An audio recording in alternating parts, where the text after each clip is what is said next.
Hi, I'm Whack. Hey, and I'm Pat. Thanks for joining us for another edition of the Weekly Orbit, the week ending Friday, March 8th. We're going to consolidate everything in about 30 minutes from Rocket Pool News. And the big news this week was ETH Denver. How are you feeling after a weekend of rooming with 10 guys in a Airbnb, Whack?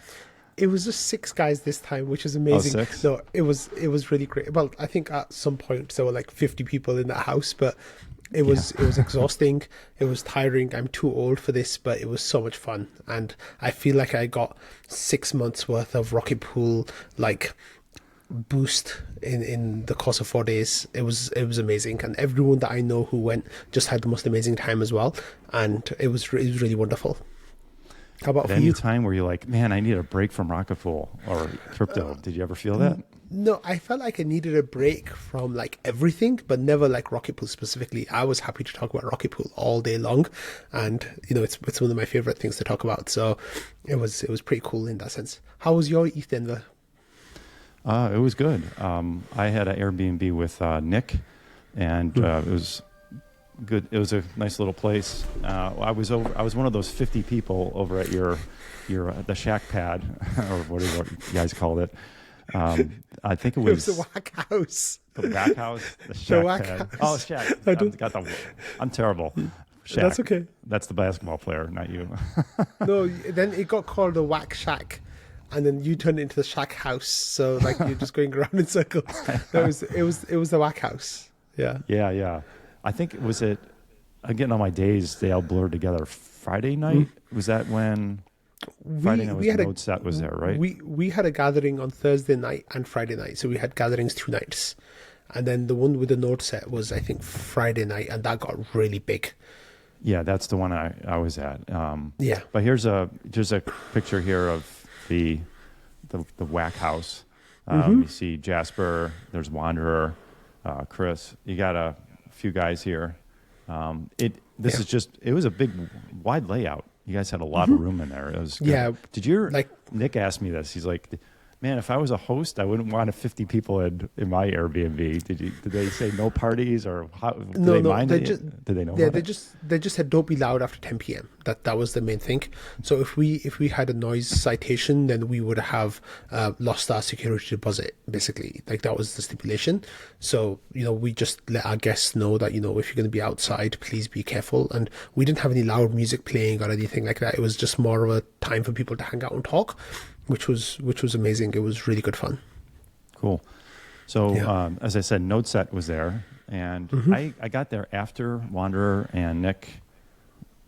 Did they have a presentation, and what did they talk about? No? I asked Wander if he'd like to give a presentation or just like speak for a couple of minutes, but he was like, this is just a meet and greet. We just want to talk to people like on a smaller basis, like like small groups basically. He didn't particularly want to do a big share type of thing, and what he did want to do was he wanted to just meet as many people as possible and try to tell them about how great NodeSet is. Yep. Yeah, and they will have some announcements coming soon. Now that Houston has been announced officially, they're going to be... They made their pitch to the community on their talk on Sunday during their keynote. Like it was the last big talk of the day, and I think it went down very well. People were very excited by some of the numbers they were sharing. So I think they've got a bright future hopefully ahead of them, and it's going to help them, and it's going to help Rocket Pool tremendously. I think it's going to be great. Could you tell us what some of those numbers are, just briefly? Yeah, so basically right now they have about 150 registered node operators.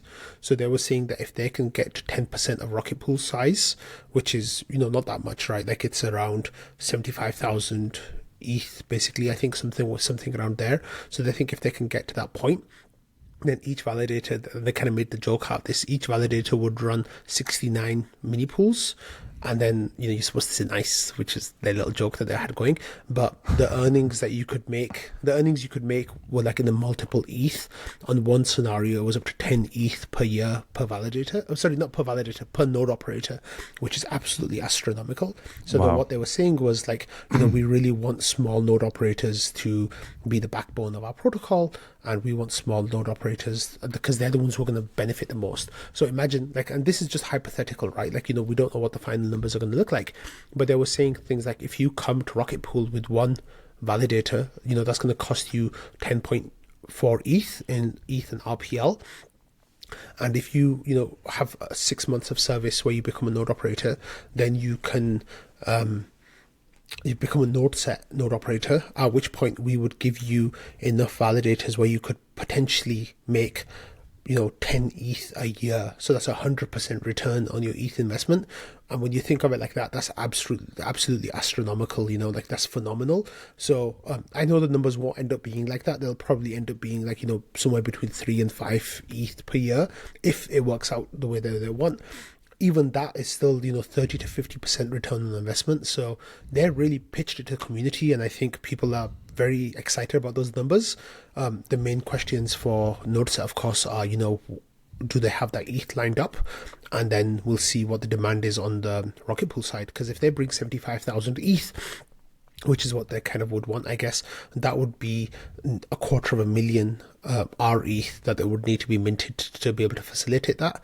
So we'll see if there's the demand for RETH out there. Like, we see the deposit pool going empty every time, someone burns something or whatever happens like that.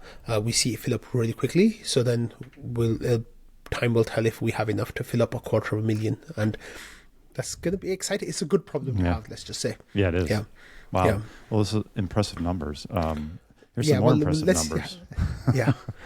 Want to talk about ETH? Yeah, absolutely. Yeah. So some stats. Ethereum currently at 3,819. It's Bitcoin earlier this week. It just touched a new all-time high, just like briefly, over 69,000. It retraced a little bit after that, but ETH has been pumping. Let's see how RPL is doing. It's at $34.99 US dollars. So last week, in terms of the ratio, a week ago we were at 0.0092. It's about flat. We're at 0.00916. So pretty flat overall, up in US dollar terms. Any comments about the markets the last week? Yeah, I think this was the week where like the markets really caught the attention of everyone, right? Like Bitcoin on Wednesday, as I was flying, hit 64,000. People were like, wow, it's too hot. It needs a retracement. There's too much leverage in the system. And then it just was like, yeah, forget you. Like, and just kept going. And it just kept going. And ETH like had a blistering week as well. Like it was outperforming Bitcoin, which is the really thing that's like heartening me is like, Bitcoin has gone to all-time highs, and it's got like billions of dollars of ETF money coming into it. And then what's happening is ETH is actually outperforming Bitcoin from the lows of the day before the ETF was announced, because ETH went down to 0.0475 somewhere around there, and now it's at 0.058 or somewhere around there. So it's up a good 20% from its lows, which is amazing when you think about it. But one of the things that happened this week was, we did get that leverage shake off. So ETH went to 3,800 something, and then it went all the way down to 3,200. Bitcoin went to 69,000 and went down to 59,000. So that, but the funny thing is, it all happened in the course of one day. Like normally, a move like this might take weeks to play out, but it played out in 24 hours. Yeah, I know. The daily candle actually ended up green at the end of it, which makes you just think that this, like, this whole market is unlike anything I've ever seen before. So I have no idea how to approach it. I'm just, I have my targets where I'm going to sell. I've made it quite clear that I'll be selling this cycle, at some point, and I've got my numbers, and I'm just watching and seeing my portfolio value ticking up, and it's very exciting. I just hope it keeps going. Right.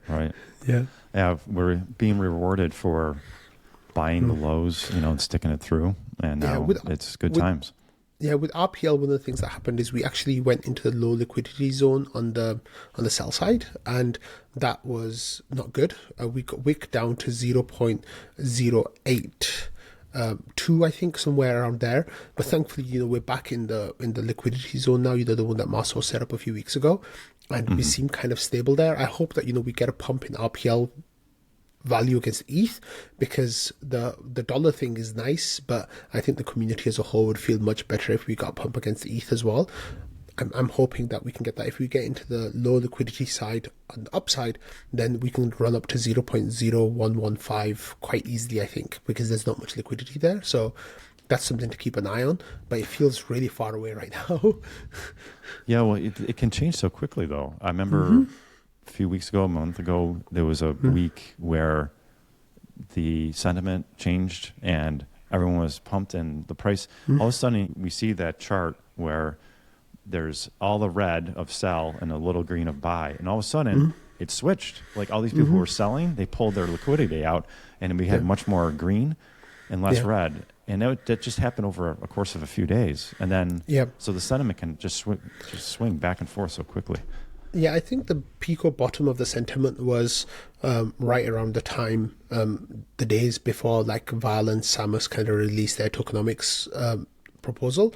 That was pretty much the low. And then as soon as Val released the proposal, after then the sentiment has shifted a lot. Even though the price hasn't moved too much, the sentiment has moved a lot. So people are much more excited in the community now. And I think they're finally understanding just how many amazing things are up ahead for Rocket Pool and kind of like grasping that. But I don't think anyone outside the Rocket Pool community has really started to understand that yet. Yep. So on to some news. This coming week, March 13th, which will happen before we record next week, the Dencun fork will have been pushed through.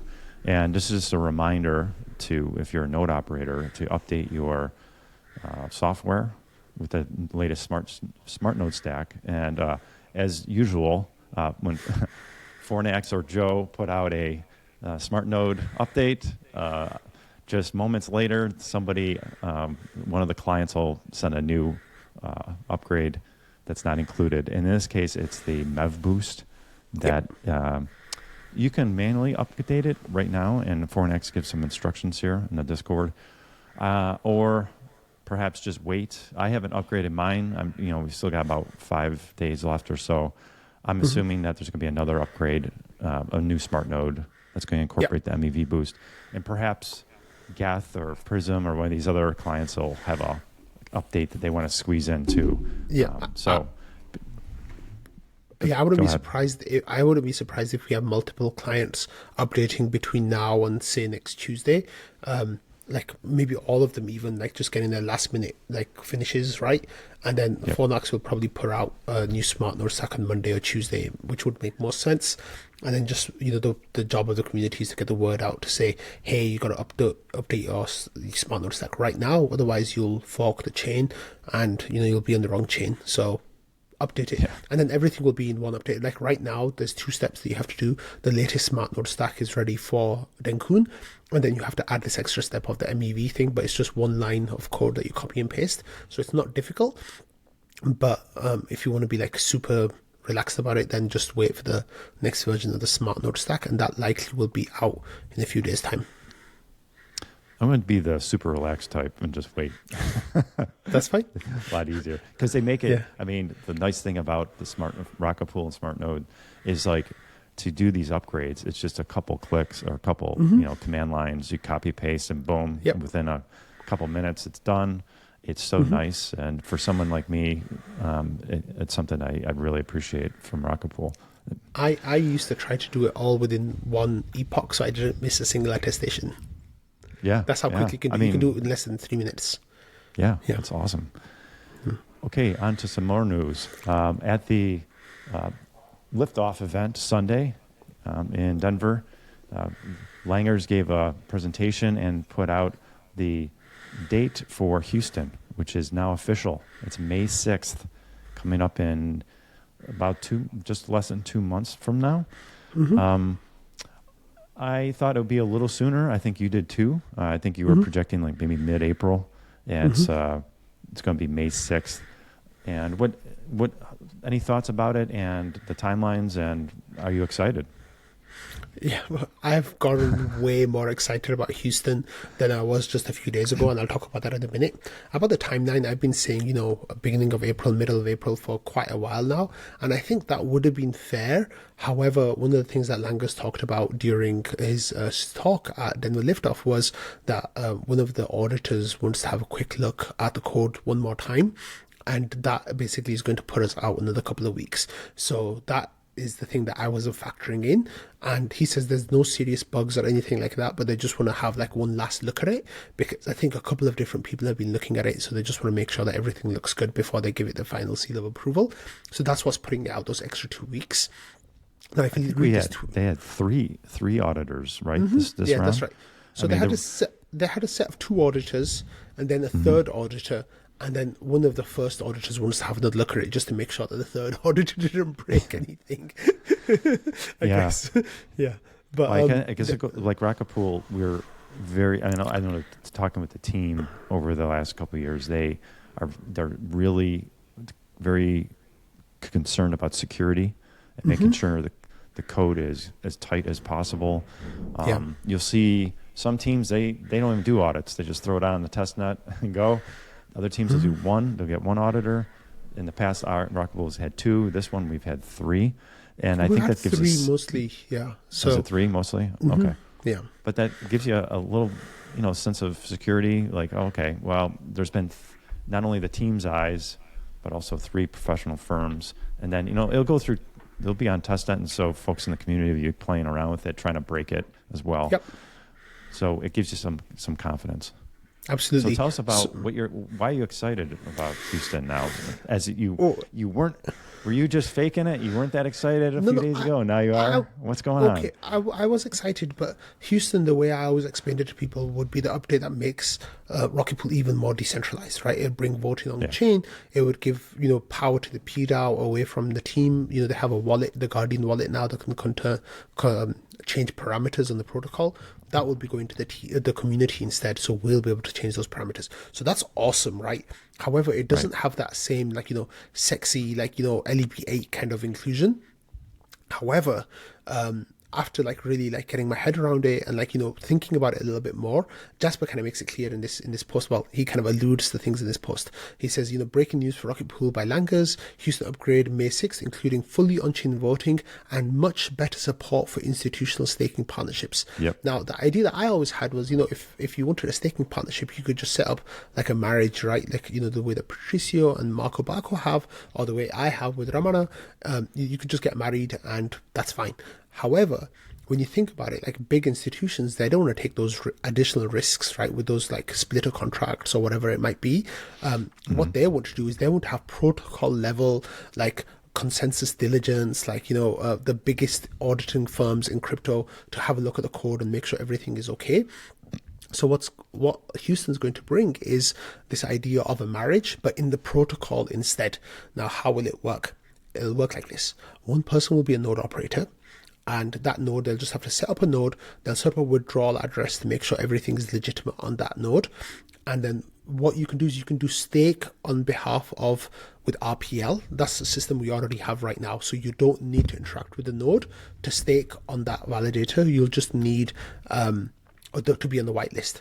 But what Houston's bringing is bringing stake ETH on behalf of. So now you don't even need to interact with it to add new ETH validators to the node. You can just do it through the stake.rocketpool.net website. Well, you'll be able to.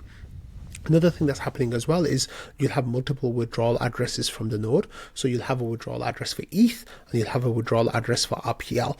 Now with the RPL withdrawal address, this now is the splitter that the whale marriages have, but it'll be at the protocol level and it will be fully audited and tested and everything like that. So if you, Jasper kind of hinted at institutions, if you are an institution that wanted to stake with Rocket Pool, however, you didn't want any kind of additional smart contracts and you don't want RPL, then there was nothing you could do, right? However, now what you'll be able to do is they'll be able to spin up a node, and they can have validators added to that really easily. Another party can then add RPL to that node and not worry about where it's going to go, after the node winds down. Everything will be like much more straightforward.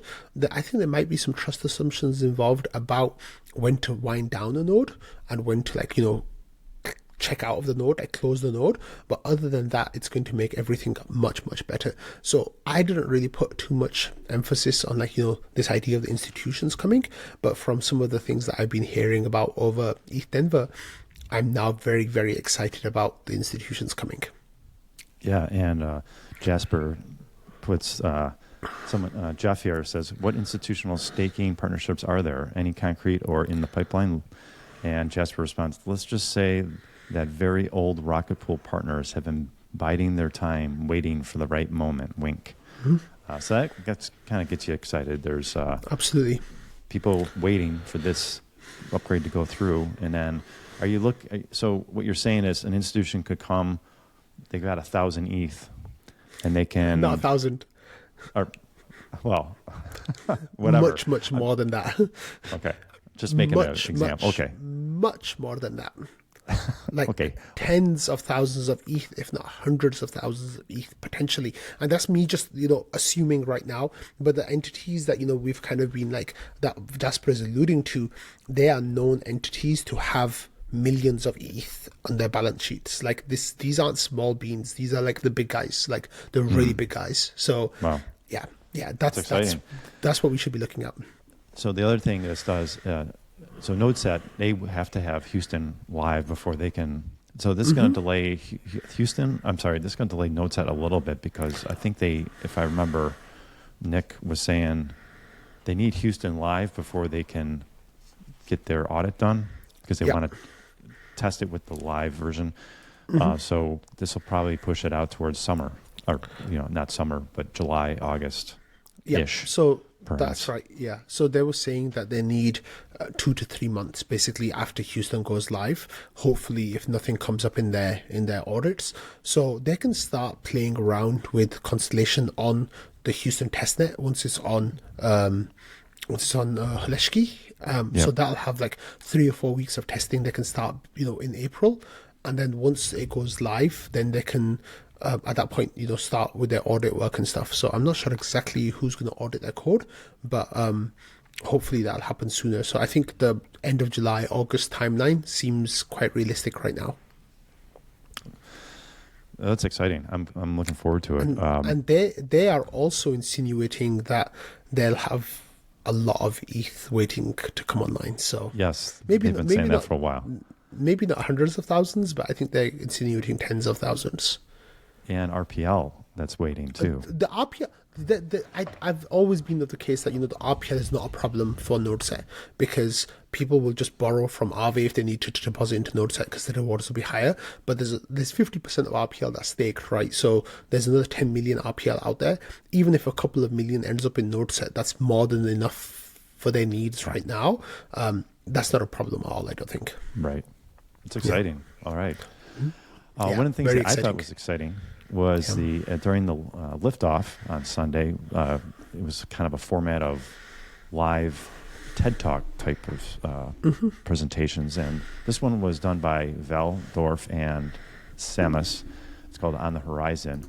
And we're not going to go all into the weeds. We'll have this posted in the show notes. But one thing I wanted to go over with you, Wack, was one iteration, a change has been we talked about splitting the 14% commission between node operators who just stake ETH, node operators who stake ETH and RPL, and then just those who stake RPL. And initially it was, we're going to, put the ETH commission to a commission pot and then distribute it out to RPL stakers that way. Now, since then, there's been a little change where they take 8% of the ETH, or the commission pot, and take that ETH and get RPL and burn it, and then 1% of the ETH, 1% of the commission will go to those who are RPL ETH node operators, and kind of as a reward for voting in governments. Yep. So we've changed it from giving 9% total of ETH to those who stake RPL to just 1%, and we take the other 8% and we burn RPL instead. I talked to Samus about why.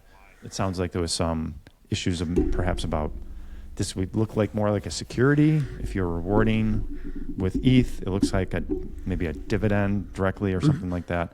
Whereas this putting 8% of it towards just burning RPL will benefit all all holders of RPL. Yep. So let's talk about that for a moment. Is that right? Did I get that right about why the change to RPL burn? Pretty much, yeah. So I think you covered everything pretty much. So the 14% would be divided 3 ways: 5% to node operators, which it would be pretty much double solo staking rewards, which it would be best in class by far.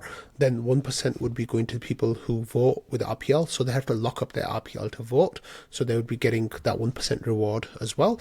And then that would make their rewards even nicer. And then the 8% that's remaining would go to a buyback and burn for RPL. So the mechanisms for how that would work is still a research area, open area.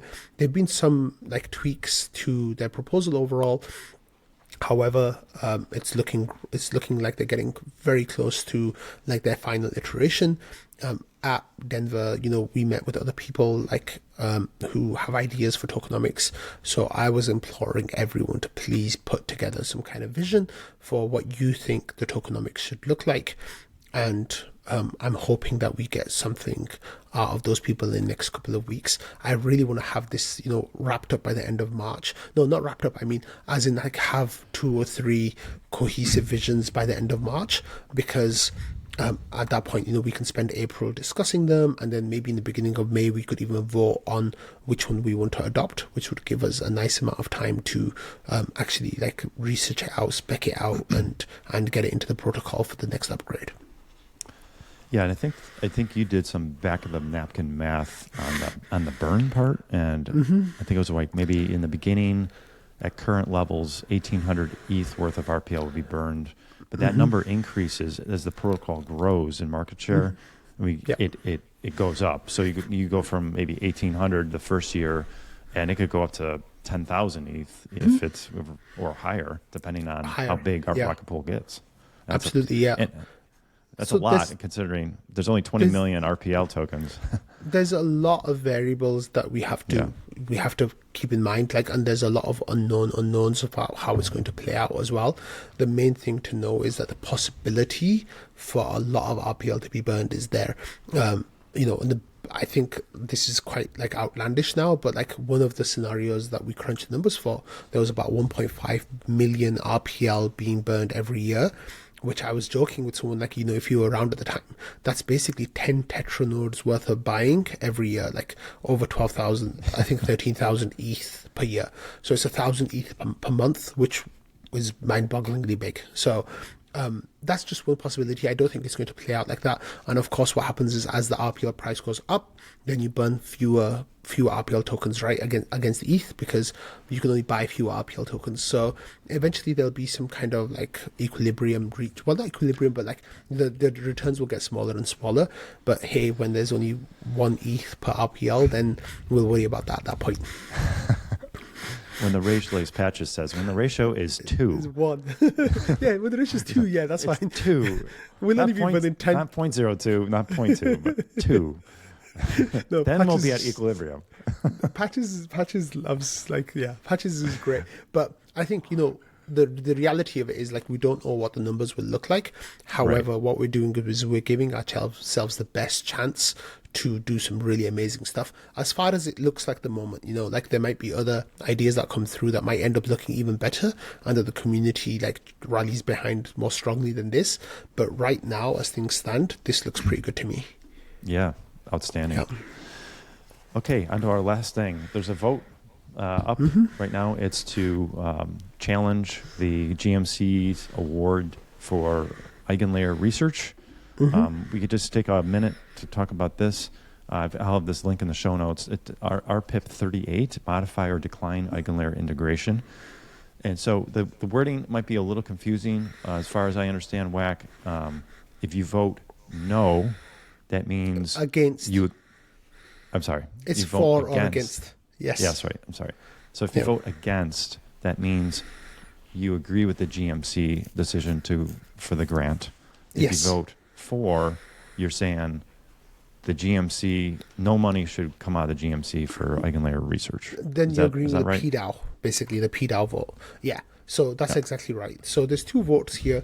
One is to reject the bounty outright, and the second one is to limit the scope of the bounty to just the first research phase, at which point there would have to be another bounty that goes in for further research. Now, Jasper made the point that the bounty as it's written already has a PDAO vote after the research phase. So the only thing the second vote does is to slow down the process by 3 or 4 weeks, whatever it is. And then maybe if there's another vote, another month on top of that, this just slows down things too much.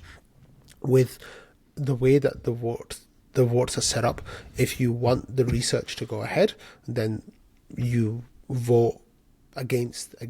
If you want to stop the research fully, then you just vote for and for.